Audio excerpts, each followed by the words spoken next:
Assalamualaikum warahmatullahi wabarakatuh. Perkenalkan kami dari kelompok 1 ingin menjelaskan tentang diagram alir atau flow map dari tugas praktikum modul 2.1.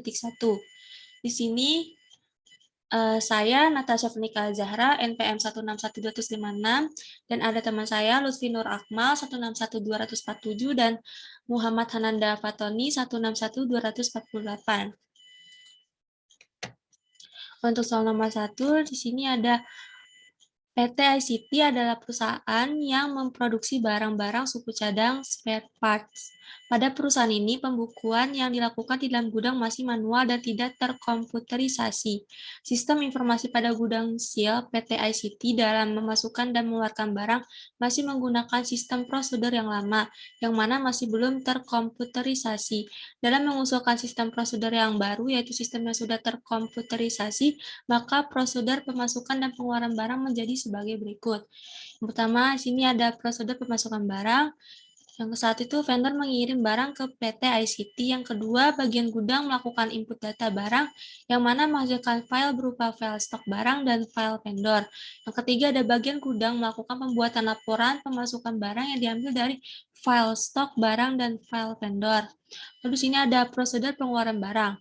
Yang pertama ada bagian instalasi memberikan daftar barang yang diperlukan. Yang kedua ada bagian gudang melakukan pengecekan stok barang dari file stok yang ada.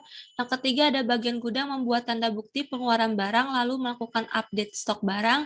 Yang keempat ada bagian gudang membuat laporan pengeluaran barang yang diberikan kepada pimpinan.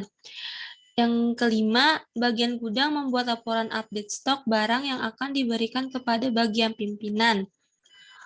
Lalu pada prosedur di atas, buatlah flow map dari kedua prosedur tersebut, lalu jelaskan seperti step 1 dan step 2, serta buatlah hasil berupa transformation system input proses output.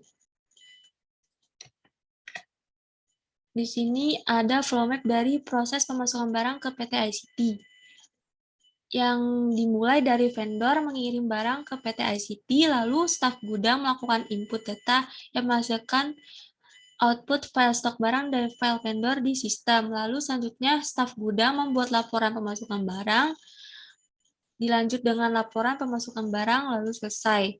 Untuk inputnya itu ada vendor mengirim barang ke PT ICT, terus ada bagian gudang melakukan input data barang. Untuk prosesnya, barang dikirim dari lokasi vendor ke gudang, terus ada staf gudang membuat laporan pengiriman barang, dan outputnya ada data barang yang terima masuk ke gudang, terus yang selanjutnya ada sistem mengeluarkan file stok barang dan file vendor, dan yang terakhir ada laporan pemasukan barang.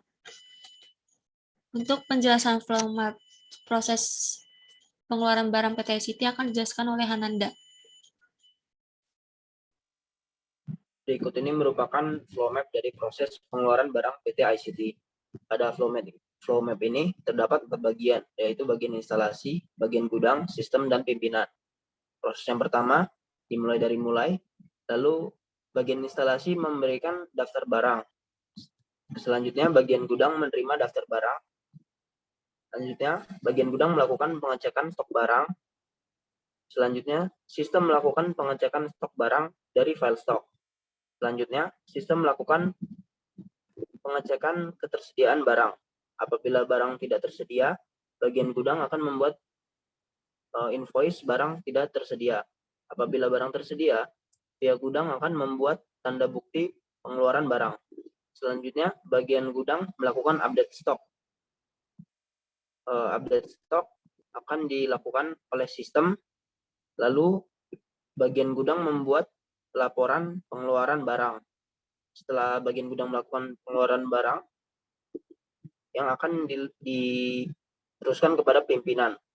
Setelah itu selesai.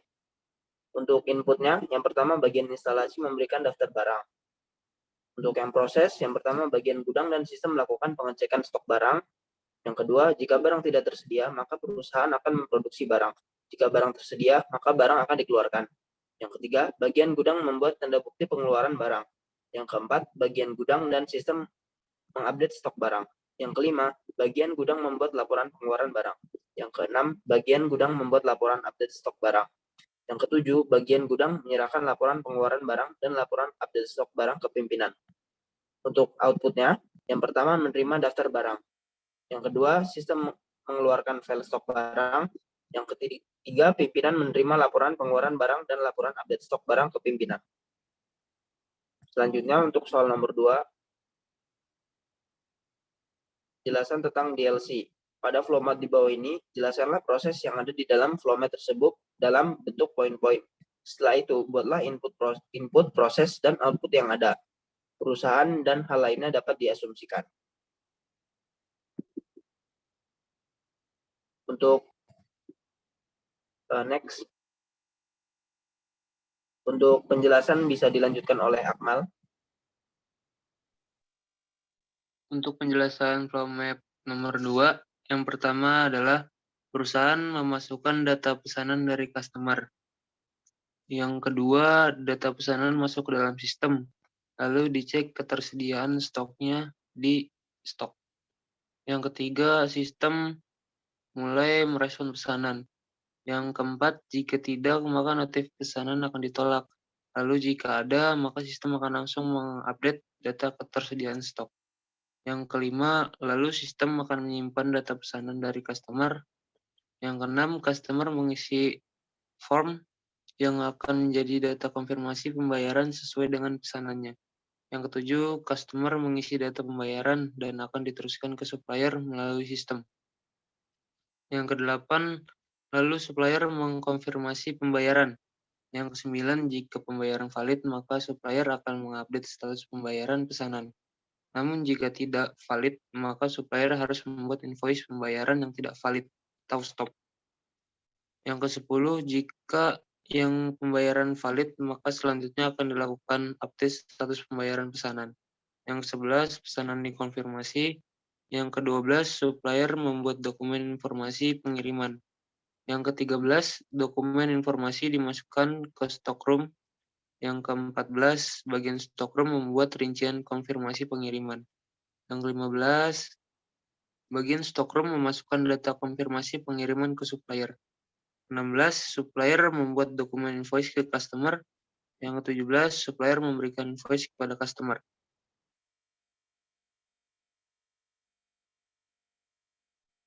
Untuk inputnya, yang pertama, perusahaan memasukkan data pesanan dari customer. Yang kedua, data pesanan masuk ke dalam sistem, lalu dicek ketersediaan stoknya di stok. Yang ketiga, sistem akan menyimpan data pesanan dari customer. Yang keempat, customer mengisi form yang akan menjadi data konfirmasi pembayaran sesuai dengan pesanan. Yang kelima, customer mengisi data pembayaran dan akan diteruskan ke supplier melalui sistem. Yang keenam, dokumen informasi dimasukkan ke stockroom. Yang ketujuh, bagian stockroom memasukkan data konfirmasi pengiriman ke supplier. Untuk proses, yang pertama, data pesanan masuk ke dalam sistem, lalu dicek ketersediaan stoknya. Yang kedua, jika tidak, maka notif pesanan akan ditolak. Lalu jika ada, maka sistem akan langsung mengupdate data ketersediaan stok. Yang ketiga, sistem akan menyimpan data pesanan dari customer. Yang keempat, customer mengisi data pembayaran dan akan diteruskan ke supplier melalui sistem. Yang kelima, jika pembayaran valid, maka supplier akan mengupdate status pembayaran pesanan. Namun, jika tidak valid, maka supplier harus membuat invoice pembayaran yang tidak valid atau stop. Yang keenam, supplier membuat dokumen informasi pengiriman. Yang ketujuh, bagian stocker membuat rincian konfirmasi pengiriman. Yang kedelapan, supplier membuat dokumen invoice ke customer. Untuk outputnya, yang pertama, sistem mulai merespon pesanan. Yang kedua, sistem akan menyimpan data pesanan dari customer. Yang ketiga, supplier mengkonfirmasi pembayaran. Yang keempat, supplier memberikan invoice kepada customer. Sekian presentasi dari kelompok kami, kurang lebihnya mohon maaf. Wassalamualaikum warahmatullahi wabarakatuh.